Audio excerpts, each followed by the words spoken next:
Hello guys, आज हम लोग आपके लिए लेके आए थिंग सिस्टम का सर्वर ST50 V2। आज हम इसको अनबॉक्सिंग कर रहे हैं। देखिए आपके सामने कैसा लगता है।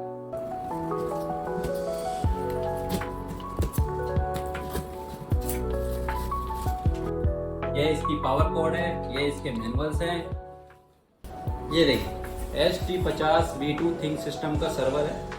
बेसिक सर्वर है, जहाँ पे 10 से 15 यूज़र हो आप वहाँ के लिए यूज कर सकते हैं। जैसे कि CA लोग यूज करते हैं, उनका एक सॉफ्टवेयर आता है, कंफी ऑफिस होता है, उसके लिए यूज कर सकते हैं। बढ़िया से आप लगाएं, 15-20 यूज़र आराम से, छोटे बिजनेस वाले इस सर्वर को ले सकते हैं। डेटा बैकअप वगैरह बनाएं, रेड वगैरह कॉन्फ़िगर करें, जिससे कि डेटा वगैरह आपका सिक्योर और सेफ रहे।